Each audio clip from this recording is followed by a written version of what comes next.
Assalamualaikum warahmatullahi wabarakatuh. Kami dari kelompok 7 akan mempresentasikan materi bab 7, yaitu tentang semua bisa diselesaikan dengan musyawarah. Sebelum melanjutkan ke presentasi, kita berdua akan menyanyikan yel-yel terlebih dahulu. Na na na na na na na na na na na na na na na na na na na na. Kami dari kelompok 7 ada Najma beserta Omil, kita senantiasa bersama, luar biasa.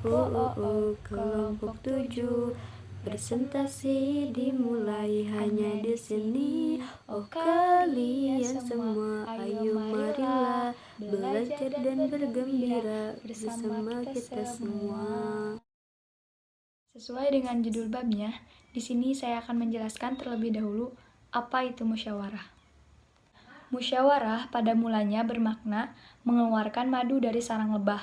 Makna ini kemudian berkembang sehingga mencakup segala sesuatu yang dapat diambil dan dikeluarkan, termasuk pendapat. Karenanya, kata musyawarah pada dasarnya hanya digunakan untuk hal-hal yang baik, sejalan dengan makna dasarnya. Dalam Kamus Besar Bahasa Indonesia, kata musyawarah diartikan sebagai pembahasan bersama dengan maksud mencapai keputusan atas penyelesaian masalah bersama. Selain itu juga, kata musyawarah berarti berunding dan berembuk. Dalam bermusyawarah, ada beberapa sikap yang harus dilakukan supaya musyawarah tersebut berjalan dengan lancar dan tertib. Yang pertama, musyawarah harus dilakukan dengan sikap lemah lembut dan menghindari tutur kata yang kasar dan terkesan egois. Yang kedua, terbuka dan pemaaf, karena sangat mungkin di tengah-tengah musyawarah ada tutur kata dan sikap yang menyinggung lawan bicaranya. Yang ketiga, beristighfar untuk mencapai hasil yang baik dan melaksanakan hasil musyawarah dengan komitmen yang tinggi. Maka, hubungan dengan lawan bicara harus tetap terjaga. Adapun tata cara atau aturan yang harus dilakukan ketika kita bermusyawarah. Yang pertama, harus meminta izin atau mengangkat tangan terlebih dahulu sebelum mengutarakan pendapat. Yang kedua, berbicara dengan sopan dan tidak mengedepankan emosi agar tidak ada pihak yang tersinggung. Yang ketiga, berbicara dengan jelas agar setiap orang yang mendengarnya dapat memahami apa yang dimaksudkan.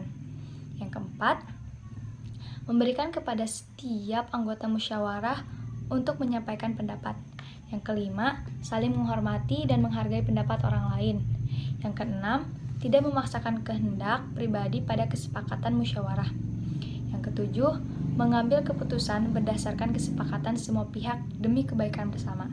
8. Mengambil keputusan secara adil, bijak, dan tidak memihak pihak atau golongan tertentu. Dan yang terakhir, menerima keputusan dengan bijaksana dan hati yang besar.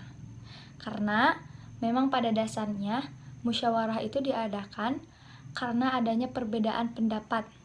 Maka, jika pendapat kita tidak diterima sepenuhnya dalam kesepakatan tersebut, kita harus tetap menerimanya dengan lapang dan bijaksana. Mengkaji ayat beserta hadis tentang musyawarah. Ayat Al-Qur'annya terdapat dalam Quran Surat Al-Imran ayat 159. A'udzu billahi minasy syaithanir rajim. Bismillahirrahmanirrahim. Fabima rahmatin minallahi linta lahum walau kunta faddan ghalidal qalbi lanfaddu min hawlik fa'fu anhum wastaghfir lahum wasyawirhum fil amr فإذا عزمت فتوكل على الله إن الله يحب المتوكلين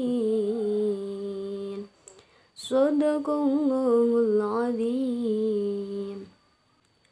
Ayat ini menjelaskan bahwa ayat ini diturunkan setelah perang Uhud Perang Uhud termasuk salah satu perang yang memberi kesan mendalam, bisa dibilang sangat menyakitkan bagi Nabi Muhammad SAW karena sikap umatnya yang tidak mengikuti tuntunannya sehingga mengalami banyak kerugian. Setelah Quran surat Al-Imran, ada juga di dalam Quran surat Asy-Syura ayat 38.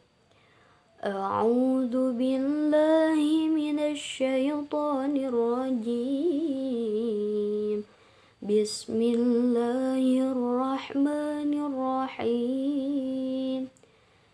والذين استجابوا لربهم وأقاموا الصلاة وأمرهم شورى بينهم ومما رزقناهم ينفقون Shadaqallahul Adzim. Ayat ini menjelaskan bahwa musyawarah merupakan tradisi yang perlu ditumbuh kembangkan karena memberi ruang terbukanya potensi-potensi positif yang muncul dari orang-orang di sekitar kita. Ayat ini menyebutkan beberapa karakter manusia yang dijanjikan oleh Allah imbalan pahala yang kekal di sisinya. Secara ringkas dapat dikatakan bahwa salah satu karakter orang yang beriman yang bertawakal kepada Allah adalah mereka yang mengembangkan tradisi musyawarah di dalam urusan mereka.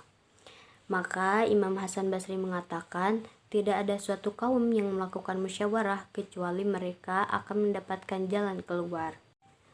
Setelah ayat-ayat Al-Quran, ada juga hadis tentang kepemimpinan dan musyawarah. Dari Auf bin Malik al-Asyja'i radhiyallahu anhu berkata, saya mendengar Rasulullah SAW bersabda, sebaik-baik pemimpinmu adalah kamu yang mencintai mereka dan mereka juga mencintai kamu. Kamu mendoakan mereka dan mereka juga mendoakanmu. Dan sejelek-jeleknya pemimpinmu adalah kamu yang membenci mereka dan mereka juga yang membencimu. Kamu yang melaknat mereka dan mereka juga melaknatmu.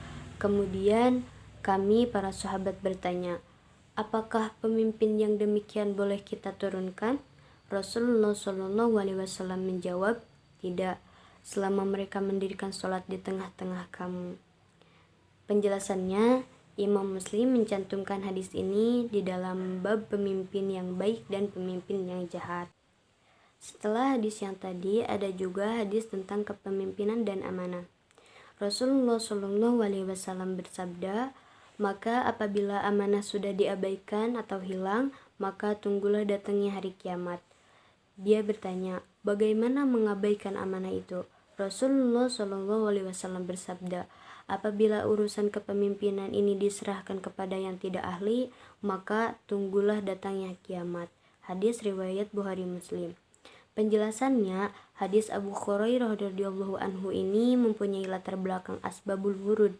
Ringkasnya, ketika Rasulullah SAW bersabda di suatu majlis sedang berbicara dengan beberapa orang sahabat, datanglah seorang yang bertanya kepada Nabi tentang kapan datangnya kiamat atau kehancuran. Maka Rasulullah SAW bersabda seperti hadis riwayat Bukhari Muslim tadi.